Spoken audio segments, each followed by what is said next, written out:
Hello मेरे दोस्तों, स्वागत है आप सभी का आपके अपने YouTube channel SS study material पर। और आज हम बात कर रहे हैं हिस्ट्री के एक बहुत ही इंपॉर्टेंट क्वेश्चन के बारे में, ठीक है, जो आपका बीबीएम के लिए और वीवीयू दोनों यूनिवर्सिटी के लिए इंपॉर्टेंट रहने वाला है। दोस्तों, ये खास करके वीवीयू के सेशन 22 से 26 वाले वैसे स्टूडेंट के लिए क्वेश्चन है जो अभी सेमेस्टर 4 में और जिनका मेजर पेपर हिस्ट्री है। आपका ये मेजर पेपर 6 का एक क्वेश्चन है, ठीक है। ये बहुत ही इंपॉर्टेंट क्वेश्चन है, अच्छे से इसको सुनना और समझना है। आपको सिर्फ आपका 10 मिनट टाइम देना है, आपको बहुत ही अच्छे से समझ में आ जाएगा। सब कुछ बहुत ही बारीकी से लिखा हुआ है, सिर्फ पढ़ते जाएंगे और आपको समझ में आ जाएगा, ठीक है। दोस्तों, अगर आप लोग चैनल पर नए हैं तो चैनल को फटाफट सब्सक्राइब कर लीजिए और वीडियो अच्छा लगे तो वीडियो को लाइक कीजिएगा। और साथ ही बेल आइकन पर क्लिक करके आप उस पर ऑल को सिलेक्ट कर लीजिए। इससे क्या होगा कि जो भी चैनल पर वीडियो नया अपलोड होगा उसका नोटिफिकेशन आप तक पहुंच जाएगा, ठीक है। सबसे पहले चलिए क्वेश्चन को समझ लेते हैं। क्वेश्चन क्या लिखा हुआ है यहाँ पर देखिए। क्वेश्चन लिखा है कि संविधान सभा का निर्माण एवं इसके कार्यों का उल्लेख करें। संविधान सभा का जो कैसे निर्माण हुआ था और उसका क्या क्या कार्य है उसके बारे में पूछा जा रहा है, ठीक है। लिखा है कि संविधान सभा का निर्माण एवं इसके कार्यों का उल्लेख करें। चलिए इसको समझते हैं। सबसे पहले इसका आंसर पढ़ लेते हैं। लिखा है कि भारत की संविधान सभा का गठन और इसका कार्य भारत के लोकतांत्रिक ढांचे की बुनियाद है, ठीक है। भारत का जो संविधान सभा है इसका गठन और इसका कार्य भारत के लोकतांत्रिक ढांचे की बुनियाद है। संविधान से ही सारा कानून चलता है, ठीक है। लिखा है कि संविधान सभा का निर्माण। अब यहाँ से पढ़ेंगे संविधान सभा का निर्माण कैसे हुआ था। सबसे पहला पॉइंट लिखा है प्रारंभिक पृष्ठभूमि, ठीक है। इसमें समझ लेते हैं क्या है। दिया है कि भारत में संविधान निर्माण की आवश्यकता को देखते हुए 1946 में कैबिनेट मिशन योजना के तहत संविधान सभा का गठन हुआ। इसका उद्देश्य स्वतंत्र भारत के लिए एक नया संविधान तैयार करना था। दोस्तों, ये जो कैबिनेट मिशन है ये ब्रिटिश सरकार द्वारा ही चालू किया गया था, ठीक है। ये एक योजना था जिसका उद्देश्य था भारत को आज़ादी दिलाना और साथ ही यहाँ जो एकता है उसको बरकरार रखना, ठीक है। इसीलिए एक योजना का शुरुआत किया गया था जिसका नाम कैबिनेट मिशन योजना रखा गया था, ठीक है। इसी में दूसरा पॉइंट है गठन का तरीका। अब संविधान कैसे गठन किया गया था उसके बारे में बता रहा है। लिखा है कि संविधान सभा के सदस्य अप्रत्यक्ष रूप से चुने गए थे। भारत के प्रांतीय विधानसभाओं ने अपने प्रतिनिधि को संविधान सभा के लिए निर्वाचित किया। कुल 389 सदस्य थे, जिनमें से 292 ब्रिटिश भारत के प्रांतों से, 93 जो है देशी रियासतों से और 4 चीफ कमिश्नर प्रांतों से थे, ठीक है। यहाँ पे जो गठन के लिए सदस्य थे टोटल इसमें 389 सदस्य थे, जिनमें 292 क्या है ब्रिटिश सरकार के, ब्रिटिश भारत के, ठीक है। उसके बाद आपका जो देशी रियासत है उसमें से 93 है और आपका 4 जो सदस्य है वो आपका चीफ कमिश्नर प्रांत से है, ठीक है। इसी में अगला पॉइंट है पाकिस्तान का विभाजन। लिखा है कि 1947 में भारत के विभाजन के बाद पाकिस्तान के हिस्से के सदस्य सभा से हट गए, जिससे संविधान सभा के सदस्यों की संख्या घटकर 299 रह गई। दोस्तों, जब पाकिस्तान और भारत का विभाजन हो गया तो जो पाकिस्तान तरफ के जो सदस्य बने थे इस योजना में उसका क्या हुआ, बंटवारा के साथ साथ उनका सदस्यता भी चला गया, ठीक है। जो पाकिस्तान के थे वो पाकिस्तान में ही रह गए, तो इससे क्या हुआ सदस्य की संख्या घट गया, जो अब क्या रह गया था 299, ठीक है। आगे लिखा है संविधान सभा की पहली बैठक। अब संविधान सभा का जब निर्माण होने वाला था उसमें जो बैठक हुआ तो सबसे पहला जो बैठक था उसके बारे में लिखा हुआ। सबसे पहली बैठक, ठीक है, पढ़ते हैं इसको। लिखा है कि 9 दिसंबर 1946 को संविधान सभा की पहली बैठक हुई। इसमें 207 सदस्यों ने हिस्सा लिया। जब पहला बैठक हुआ था उसमें 207 सदस्यों ने हिस्सा लिया था, ठीक है। आगे लिखा है कि बैठक का उद्देश्य भारत के संविधान निर्माण की प्रक्रिया को प्रारंभ करना था। यहाँ पर जो पहला बैठक हुआ था उसका जो संविधान का जो निर्माण करना था उसका सिर्फ प्रक्रिया का बात करने के लिए बैठक हुआ था, ठीक है। आगे लिखा है अध्यक्ष का चयन। अब इस जो बैठक हुआ था इस बैठक में आपका अध्यक्ष कौन होगा उसका चयन किया गया था। लिखा है कि संविधान सभा की पहली बैठक में डॉक्टर सच्चिदानंद सिन्हा को अंतरिम अध्यक्ष चुना गया, ठीक है। बाद में डॉक्टर राजेंद्र प्रसाद को अस्थायी अध्यक्ष चुना गया। सबसे पहले जो है सिर्फ एक काम चलाने के लिए क्या किया गया, अंतरिम अध्यक्ष के रूप में डॉक्टर सच्चिदानंद सिन्हा को चुना गया था। फिर बाद में अस्थायी रूप से डॉक्टर राजेंद्र प्रसाद को अध्यक्ष चुन लिया गया, ठीक है। आगे समझते हैं। आगे संविधान सभा के प्रमुख कार्य। अब संविधान सभा कैसे कार्य करता है उसके बारे में समझ लेते हैं। लिखा है कि संविधान सभा का प्रमुख कार्य भारत का संविधान तैयार करना था, लेकिन इसके अलावा भी कई महत्वपूर्ण कार्य किए। क्या है कि संविधान सभा का जो काम था, उसका क्या काम था कि वो सिर्फ संविधान सभा को संविधान तैयार करना, ठीक है। लेकिन संविधान तैयार करने के साथ साथ उन्होंने और भी कई कार्य किए, उसके बारे में लिखा हुआ है, समझते हैं। सबसे पहला लिखा है संविधान का मसौदा तैयार करना। दोस्तों ये मसौदा क्या होता है पहले ये समझ लेते हैं। मसौदा आप बोल सकते हैं जिसको रफ, ठीक है, जहाँ पर हम लोग कुछ समझने के लिए पहले रफ करते हैं, फिर बाद में उसको एक साफ में पेज में लिख लेते हैं, ठीक है। आप अगर इसको इस तरह से समझना चाहें तो समझ सकते हैं कि काट छाट करने या फिर दोहराने और साफ करने के उद्देश्य से पहली बार लिखा हुआ लेख, ठीक है।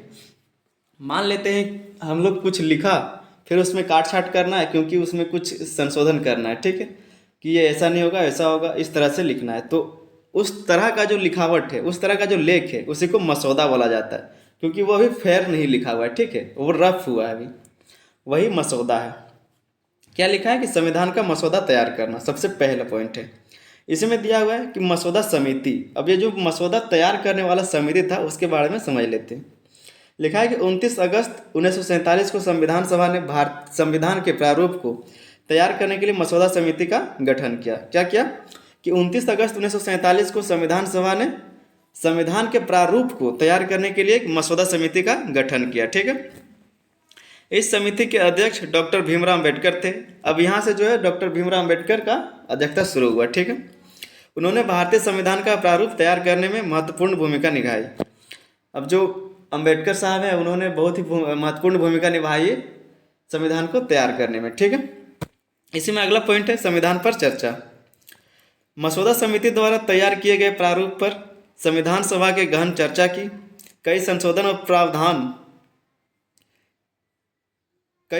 और प्रस्ताव प्रस्तुत किए गए, जिन्हें विस्तृत बहस और विचार विमर्श के बाद स्वीकार या अस्वीकार किया गया, ठीक है। क्या लिखा है कि जो मसौदा समिति है उसको संविधान पर चर्चा करने का एक बनाया गया, ठीक है, जहाँ पर क्या हुआ कि संविधान को कैसे संशोधन किया जा सकता है और संविधान में क्या क्या प्रस्ताव रखने उसको प्रस्तुत किया गया, ठीक है। आगे समझते हैं। आगे लिखा है मूल अधिकार और नागरिकों के कर्तव्य, ठीक है। दूसरा पॉइंट आपका क्या है, मूल अधिकार और नागरिकों के कर्तव्य। अब संविधान में क्या क्या मूल अधिकार हैं और नागरिकों का क्या क्या कर्तव्य है उसके बारे में लिखा है, उसको समझते हैं। लिखा है कि संविधान सभा ने भारतीय नागरिकों के मौलिक अधिकारों को परिभाषित किया। संविधान सभा ने क्या किया कि भारतीय नागरिकों का जो मौलिक अधिकार है उसके बारे में बताया। इसमें व्यक्तिगत स्वतंत्रता, समानता, धार्मिक स्वतंत्रता, शिक्षा, संपत्ति आदि अधिकार शामिल थे। किसी भी नागरिक का जो व्यक्तिगत स्वतंत्रता है, जैसे समानता, धार्मिक स्वतंत्रता, शिक्षा, संपत्ति, इस तरह के जो अधिकार हैं उसके बारे में बताया गया, ठीक है। इसमें लिखा है साथ ही नागरिकों के लिए कर्तव्यों का भी प्रावधान किया गया, जिसमें एक जिम्मेदार समाज का निर्माण किया जा सके। उसके बाद क्या गया कि नागरिक जो है क्या क्या कर सकते हैं, उनका क्या क्या कर्तव्य है उसके बारे में बताया गया, ठीक है। इसी में अगला पॉइंट तीसरा नंबर में लिखा है धार्मिक और भाषाई अल्पसंख्यकों का संरक्षण। अब धर्म और भाषा जिसका जो अल्पसंख्यक लोग हैं, जो इस तरह के अल्पसंख्यक हैं, उनका संरक्षण के बारे में, ठीक है। लिखा है कि संविधान सभा ने अल्पसंख्यकों के अधिकारों की सुरक्षा के लिए विशेष प्रावधान किए। संविधान में जो अल्पसंख्यक लोग हैं उनके लिए विशेष प्रावधान किया है, ठीक है। लिखा है कि इसका उद्देश्य था कि सभी धर्मों और भाषाओं के लोग समान अधिकारों का आनंद ले सके। ऐसा प्रावधान किया गया कि आप चाहे किसी भी जाति के हैं, आप अल्पसंख्यक हैं या फिर कोई भी है, आप समान अधिकार जो अन्य लोगों को मिलता है वही आपको भी मिले, इस तरह का प्रावधान किया गया, ठीक है। आगे समझते हैं। चौथा नंबर है संघीय ढांचे का निर्धारण। समझ लेते हैं। संविधान सभा ने भारत को एक संघीय संरचना प्रदान की, जिसमें केंद्र और राज्यों के बीच शक्तियों का विभाजन किया गया। क्या हुआ कि संविधान सभा जो है उसने भारत को एक संघीय संरचना प्रदान किया, जिसमें क्या हुआ कि केंद्र का अलग भागीदारी है और राज्य का अलग भागीदारी, दोनों अलग अलग हैं, ठीक है। लेकिन लिखा हुआ है कि राज्यों और केंद्र के अधिकारों और कर्तव्यों को परिभाषित किया गया, जिससे एक सशक्त और संतुलित संघीय ढांचा तैयार हो सके। क्या किया गया कि राज्य और केंद्र को अलग अलग अधिकार दिया गया, जिससे एक सशक्त और संतुलित संघीय ढांचा तैयार हो सके, ठीक है। आगे इसी में लिखा है सत्ता का विकेंद्रीकरण। 5वां नंबर पॉइंट है सत्ता का विकेंद्रीकरण। पढ़ते हैं।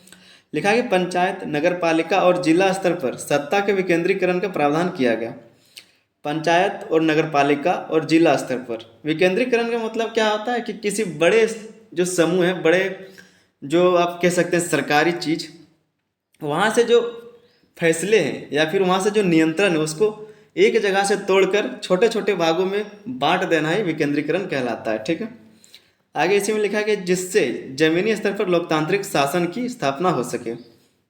जब पंचायत, नगर पालिका और जिला स्तर में सत्ता का विकेंद्रीकरण हो गया तो इससे क्या होगा कि जिससे जमीनी स्तर पर लोकतांत्रिक शासन की स्थापना हो सके। ठीक है, आगे समझते हैं।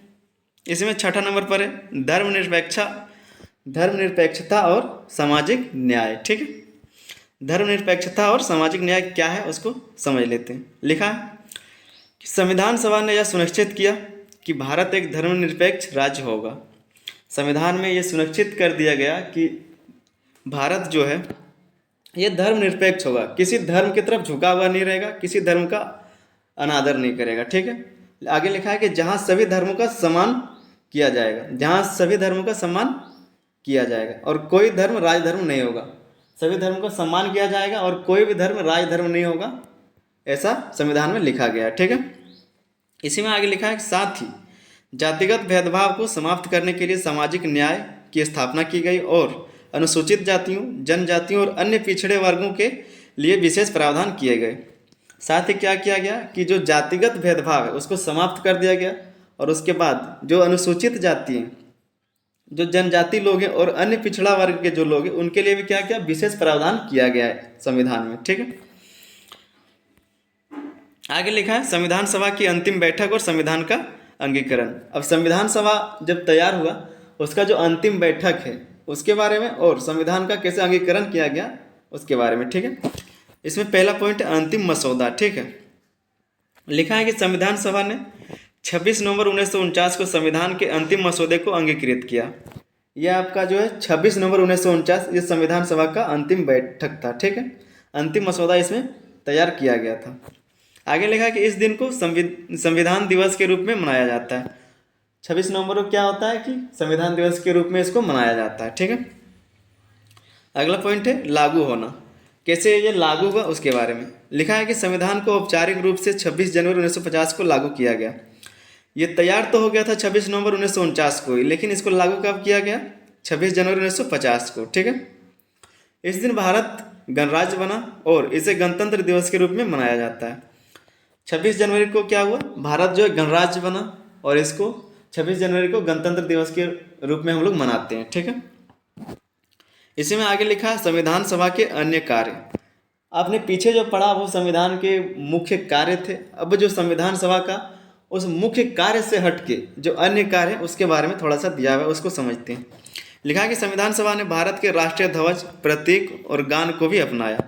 अब जो भारत का राष्ट्रीय ध्वज है उसका जो प्रतीक है और भारत का जो राष्ट्रीय गान है उस चीज़ को अपना लिया गया। ठीक है, साथ ही स्वतंत्रता और प्रभुसत्ता। ठीक है, ये क्या है, पढ़ते हैं। संविधान सभा ने भारतीय लोगों के लिए स्वतंत्रता, प्रभुसत्ता और लोकतंत्र की स्थापना के लिए महत्वपूर्ण प्रावधान किए। ठीक है, क्या क्या स्वतंत्रता और प्रभुसत्ता के लिए बहुत ही महत्वपूर्ण प्रावधान किए गए, जिससे क्या हुआ कि इससे बचाया जा सके, इससे संविधान लागू किया जा सके। ठीक है, आगे समझ लेते हैं।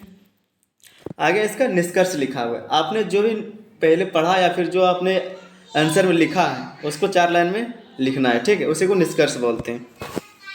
इसकी संविधान सभा का क्या निर्माण का क्या था, संविधान सभा का क्या कार्य होता है उसके बारे में लिखना है। संविधान दोस्त यहाँ पे जो लिखा हुआ है निष्कर्ष, आपको सेम अगर आप एग्जाम में लिखते तो आपको सेम यही लिख देना है। ठीक है, पढ़ लेते हैं। लिखा है कि संविधान सभा ने 2 साल 11 महीने और 18 दिन की कठिन मेहनत के बाद भारत के संविधान का निर्णय किया। संविधान बनाने में कितना समय लगा था, 2 साल 11 महीने और 18 दिन। ठीक है, उसकी कठिन मेहनत के बाद ये संविधान का निर्णय लिया गया। ठीक है, आगे लिखा है यह संविधान न केवल भारत के लोगों को अधिकार प्रदान करता है बल्कि उन्हें एक जिम्मेदार नागरिक बनने का मार्ग भी दिखाता है। संविधान न केवल भारत के लोगों को अधिकार प्रदान करता है बल्कि उन्हें एक जिम्मेदार नागरिक बनने के लिए भी प्रोत्साहित करता है एक जिम्मेदारी देता है, ठीक है, मार्ग देता है। संविधान के कारण ही आज हम लोग का जो मौलिक अधिकार है वो है, ठीक है। अगर आपका कोई भी मौलिक अधिकार का हनन होता है तो आप सीधा सर्वोच्च न्यायालय जा सकते हैं, सुप्रीम कोर्ट में आप डायरेक्ट अपील कर सकते हैं। ये संविधान का ही देन है। आगे पढ़ लेते हैं। आगे लिखा है कि भारतीय संविधान आज भी देश की राजनीतिक, सामाजिक और आर्थिक संरचना का आधार है और उसके माध्यम से भारत ने दुनिया के सबसे बड़े लोकतंत्र के रूप में अपनी पहचान बनाई है। दोस्तों, भारत का जो संविधान है वो लिखित संविधान, दुनिया का सबसे बड़ा लिखित संविधान है, ठीक है। वही लिखा हुआ है कि उसके माध्यम से भारत ने दुनिया के सबसे बड़े लोकतंत्र के रूप में अपनी पहचान बनाई है। यह आपका हो गया भारत की संविधान का जो है संविधान सभा का निर्माण और कार्य, ठीक है। एग्जाम में ये क्वेश्चन आ सकता है तो आप अच्छे से इसको समझ लीजिएगा, पढ़ लीजिएगा एक दो बार, आपको समझ में आ जाएगा, ठीक है। दोस्तों, अगर आप लोग चैनल पर पहली बार आए हैं तो चैनल को सब्सक्राइब करके जाइएगा और वीडियो अच्छा लगा तो लाइक कर दीजिएगा, ठीक है। मिलते हैं अगले वीडियो में, तब तक के लिए धन्यवाद। जय हिंद।